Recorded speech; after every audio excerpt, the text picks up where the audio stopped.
Buenos días, tengan todos ustedes. Hoy que nos reunimos a esta hora por este medio para estar juntos adorando a nuestro Señor y Salvador Jesucristo por su obra.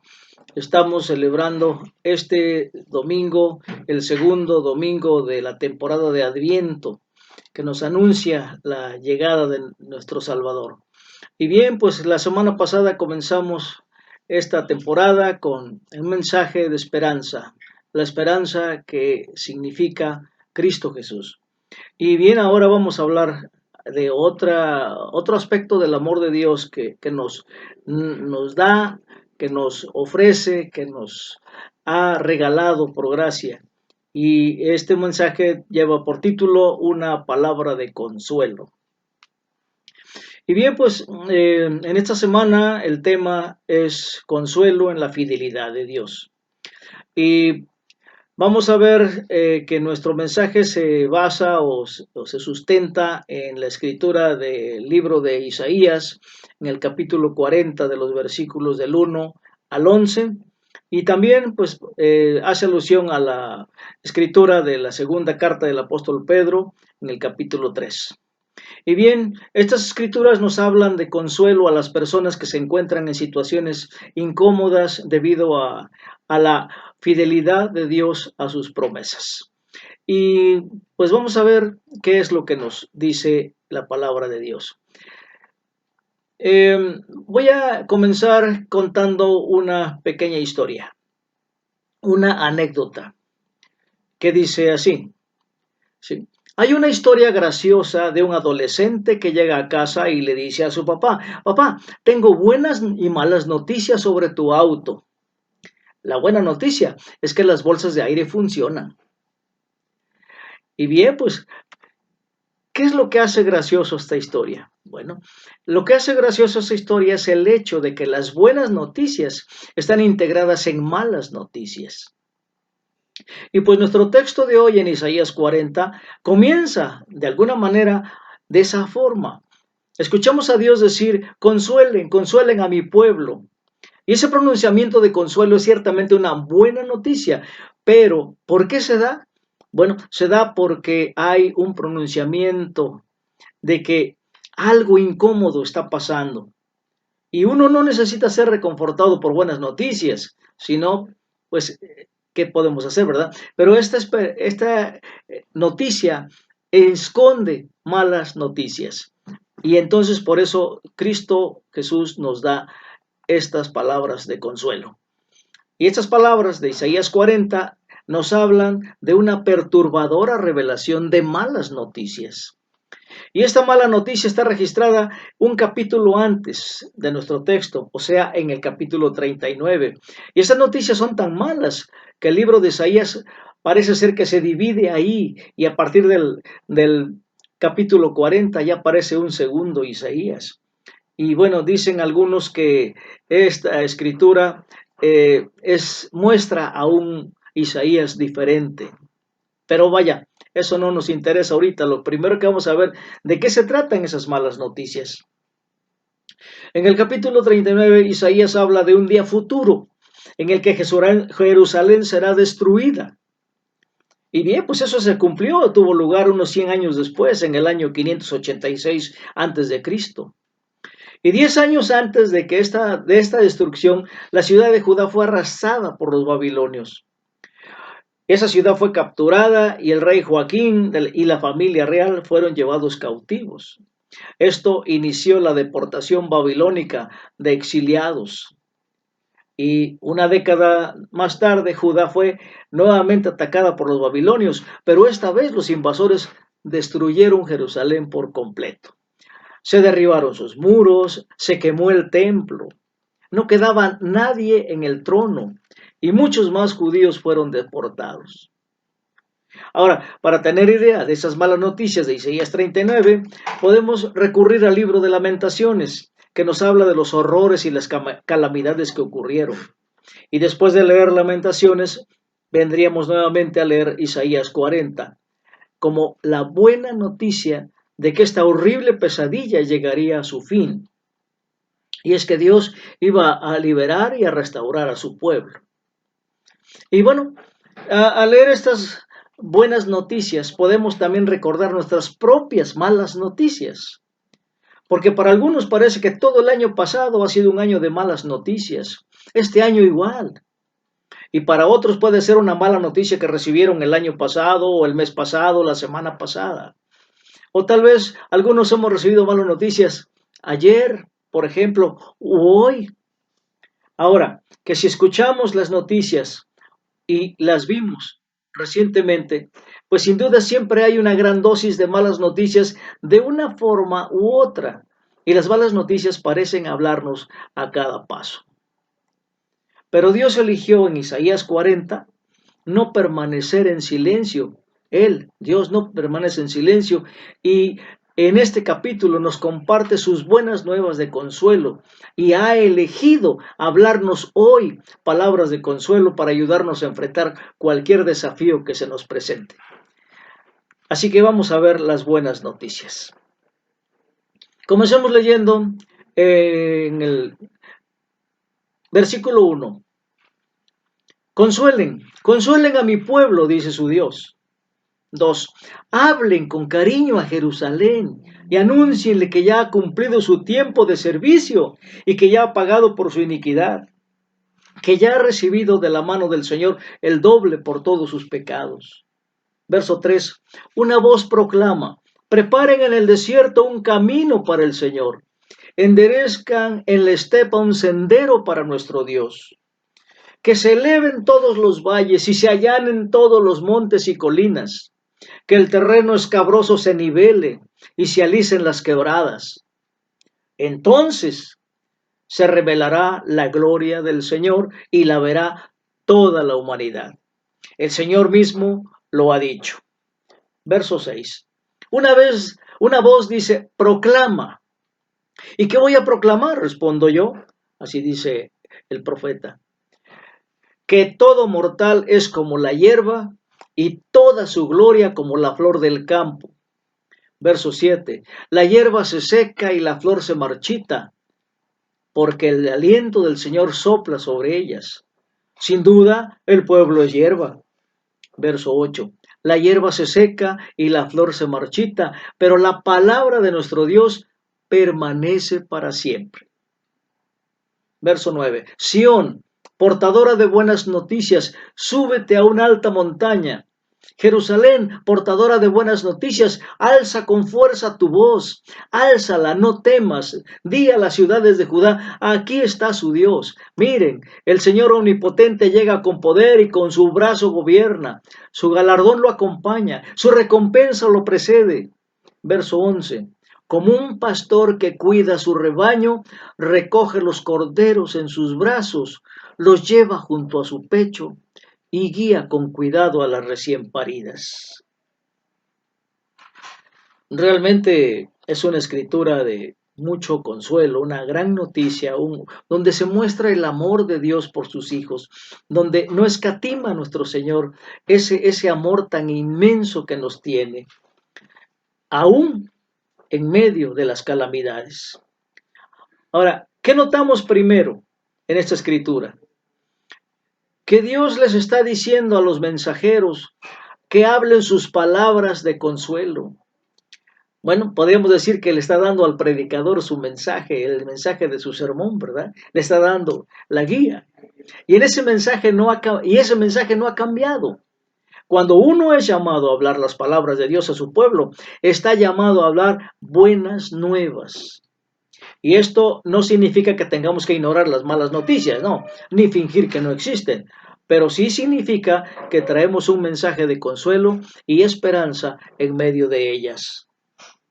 Las buenas noticias en Isaías 40 no descartan los pecados de Israel, que los llevaron al exilio, pero nos recuerdan que el pecado no es el enfoque de Dios, sino que la liberación y la restauración es el centro de sus buenas nuevas.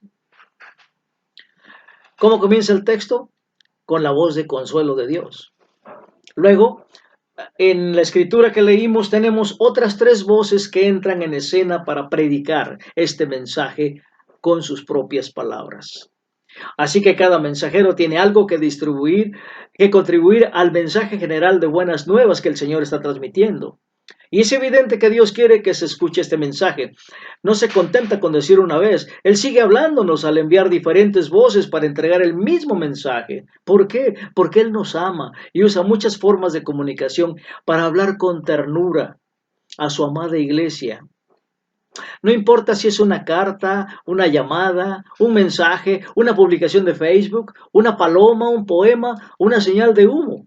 Seguirá hablando Dios a través de los instrumentos elegidos hasta que ella escuche sus palabras llamándola de nuevo hacia Él. Qué hermoso y cuánto amor destilan estas palabras. Así que, hermanos, sintonicemos nuestros oídos para escuchar la voz del Padre que nos habla de una manera personal, deliberada y apasionada. El Señor no descansará hasta que las buenas nuevas de su amor por nosotros se conviertan en la última palabra sobre todas las malas noticias que enfrentamos.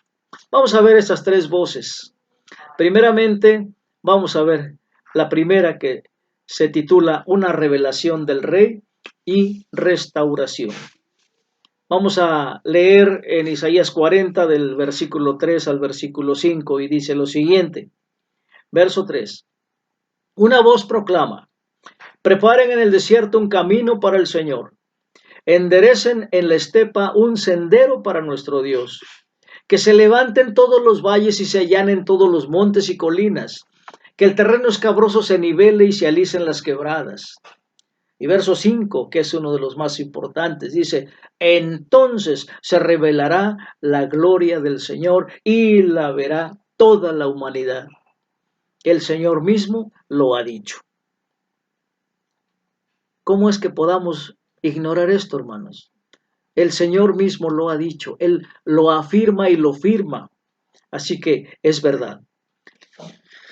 Bueno, en estos versos se retoman algunos temas usando terminología cultural. Vamos a verlo. Las formas como se describen los caminos del desierto probablemente se basan en la religión babilónica que construía caminos especiales donde podía exhibir a sus dioses ante la gente. Pero el camino del que habla Isaías es el de alejarnos de Babilonia a través del desierto y regresar a la tierra prometida, como si fuera un nuevo éxodo, ¿verdad? En esta procesión se manifiesta el verdadero Dios de Israel, quien los liberó de Egipto.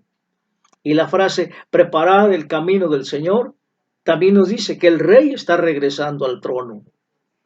Qué hermoso, ¿verdad? Bueno, este Señor y Rey Jesús que regresa se describe haciendo dos cosas. La primera, se dedica a una importante restauración del paisaje. Como dice, todo valle se levantará y todo monte y collado se humillará y el terreno accidentado se nivelará. Bueno, este es un lenguaje metafórico. No significa que esté hablando de cambiar la topografía de Jerusalén, no.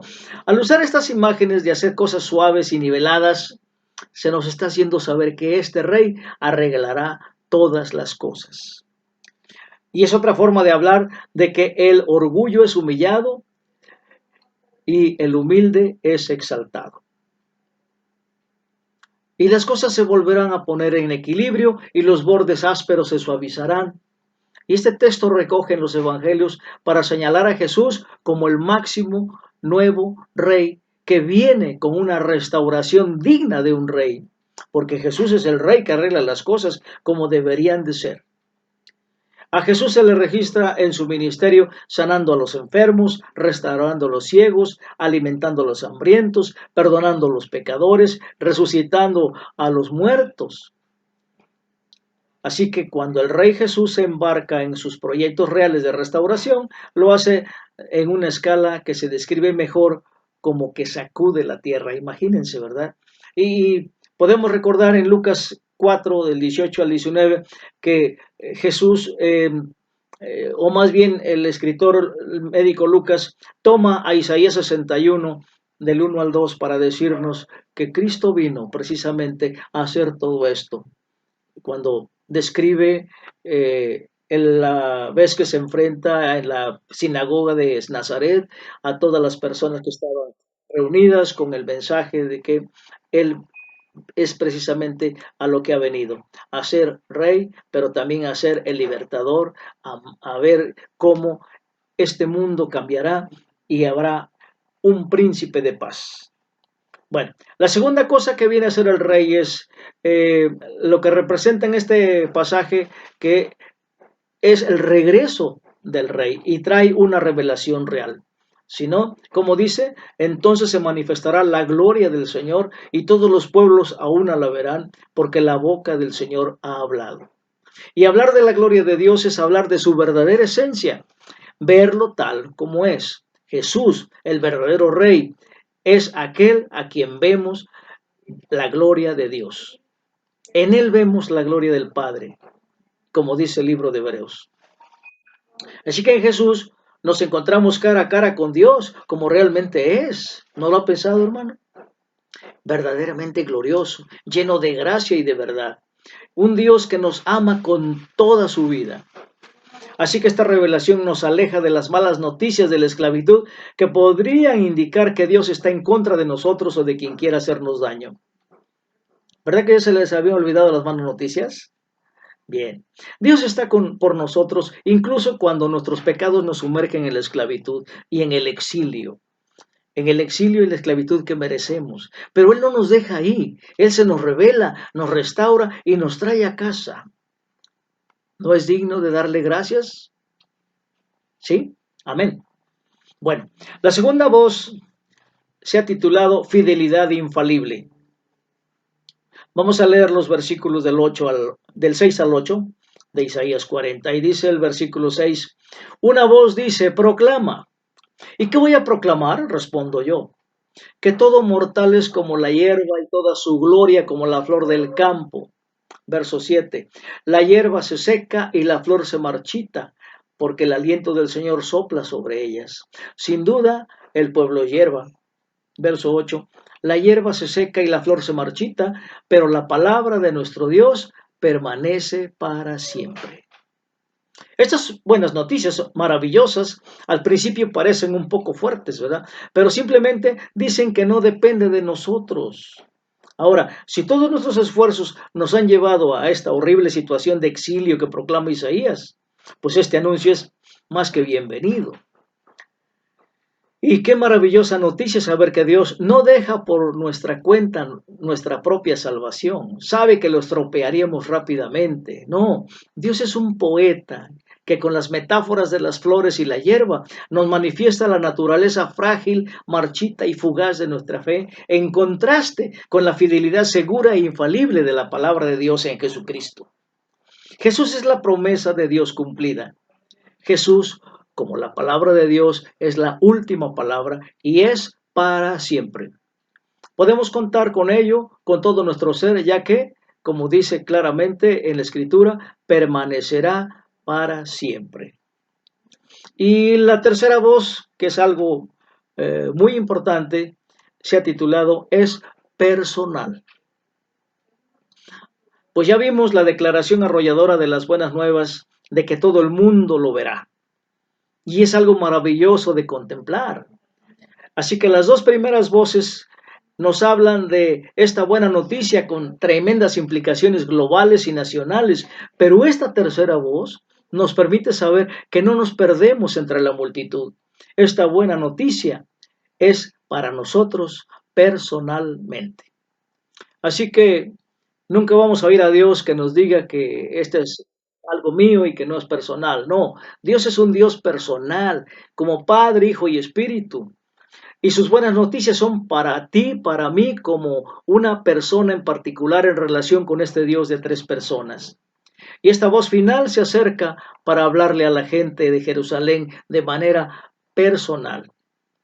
Así que escucha esta voz no como una voz para el mundo o la nación de Israel, sino para ti personalmente, como dice el versículo 11.